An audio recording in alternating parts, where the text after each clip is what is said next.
Hello everyone and welcome back to Crystal Talk and Tea. I'm Leslie the Pink Witch and thanks for stopping by at my channel.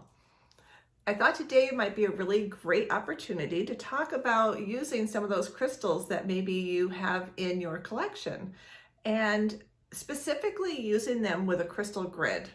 I love using crystal grids. I think it's a really fun way to use your crystals, and also it's a really powerful way to use your crystals. So go ahead and grab yourself a cup of tea and I will see you back here in a few minutes. Okay, did you grab yourself a cup of tea?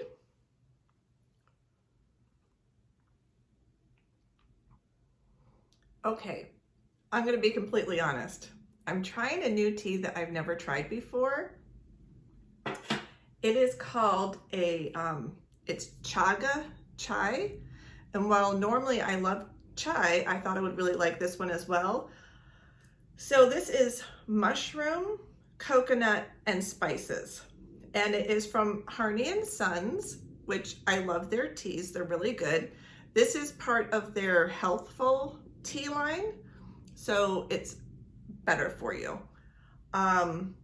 It's probably an acquired taste, so I'm going to try it a couple of times and see how I like it. But right now, not a huge fan, but that's okay. It's all fun and trying all new and different teas all the time. We know from history that ancient civilizations understood the power of crystals, and they used it in their healing practices as well as to help them feel connected to their spirit. We can see that with Egyptian, Greek, as well as Roman history. But what I want to talk about today is more modern uses, and that would be using a crystal grid. And for that, we have to talk about Marcel Vogel. Now, if you remember from our last video, this is a Vogel. It's a particular shape that this crystal has been carved into. It's double terminated, meaning it has a point on both ends. This particular one is 12-sided, but they can go all the way up to 24 sides. And Marcel Vogel designed these to help channel the energy that he knew crystals held. And it's a way to direct and point the energy of that crystal. So what Marcel did was he used sacred geometry in order to come up with crystal grids. Something like this grid here. This would be called the seed of life or the flower of life. And this is a type of grid that you could use.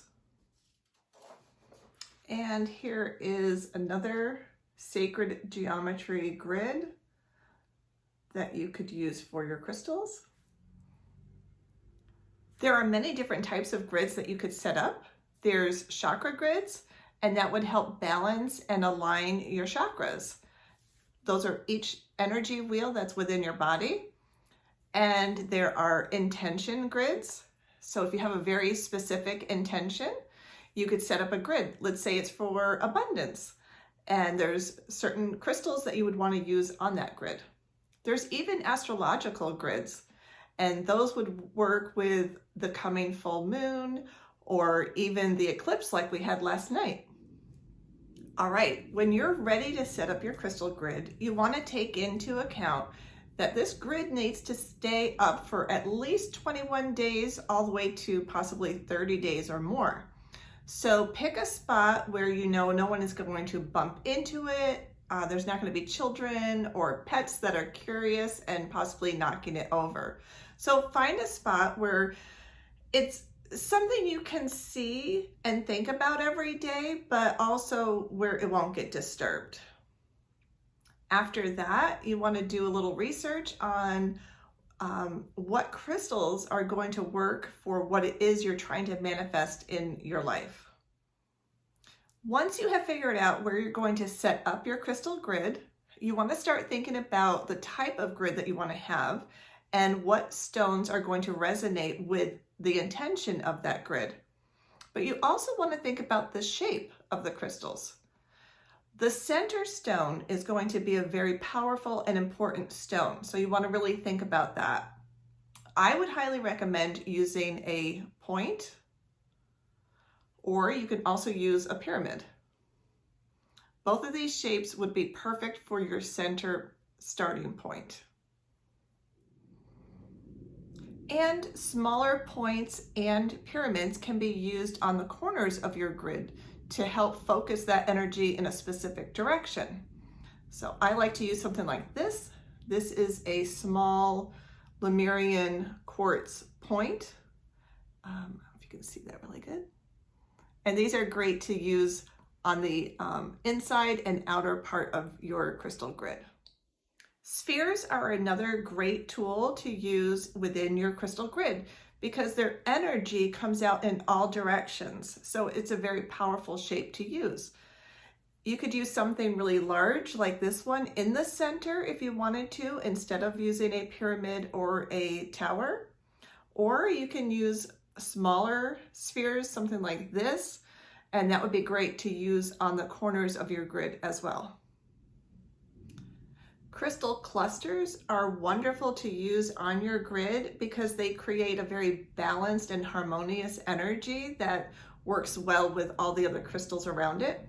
And you can use a cluster anywhere on your grid. And lastly, you can use tumbled stones. Tumbled stones are great to use anywhere on your grid, and they really help to kind of fill in those empty spaces. They also create like an energy channel going from one crystal to another. So I like to use all different types depending on the intention of my grid, and they just look really beautiful.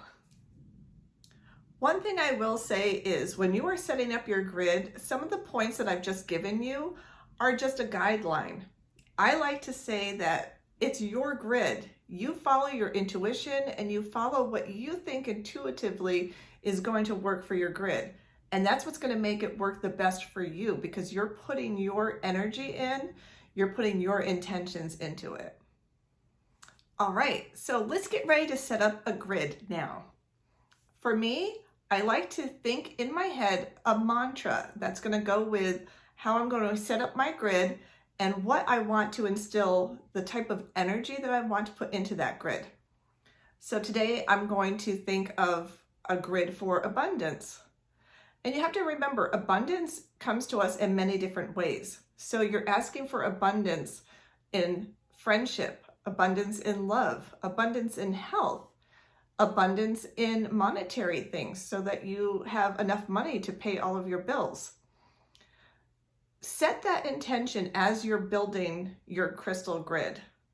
You might say something as, I am open to receive abundance in all areas of my life.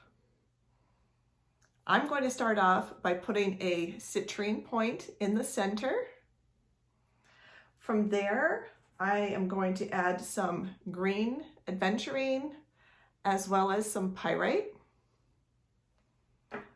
I'm going to use my Lemurian crystal points to help direct and move that energy around the grid, as well as some clear quartz tumbles.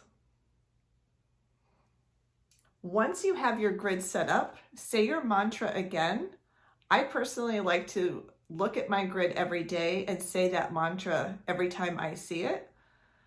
And then you're going to leave that grid set up for anywhere from 3 weeks to a month. You can set up a grid for your health.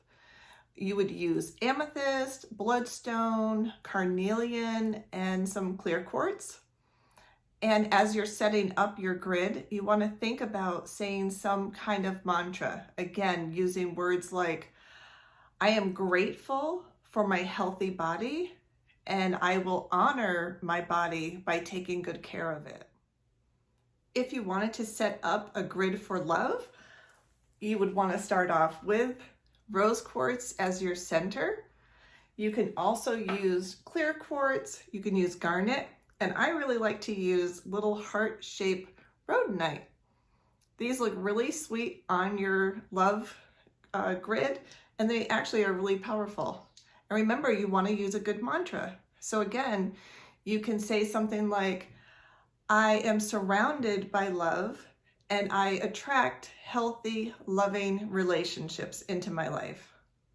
And it's all about self-love as well. So remember to be kind to yourself and give yourself some grace. And you can set up a grid just for you so that you love yourself even more. I think using a protection grid is really important. If you happen to work someplace where there's a lot of different energy around you, you can set up a relatively small grid that probably nobody will even notice in your office. And for that, you would want to use black tourmaline, amethyst, smoky quartz, and clear quartz. And think of a mantra, something like, I am safe and protected. I release any negative energy that comes my way. And again, it's just a beautiful setup. It's on a shelf someplace in your office that probably won't be noticed. And you're being protective from any negative energy that might come through your door. All right. Well, I hope that this talk about crystal grids has inspired you to make your own grid. I'm going to make one that is for abundance, and I will show you what my grid looks like all finished. And again, it can be as easy as laying down a cloth and building your grid. You can purchase online wood grids that are laser cut or engraved. You can find grid cloths, and you can even just print out a grid template on your printer. It's as easy as that. So I hope you've enjoyed this, and until next time, take care, friends.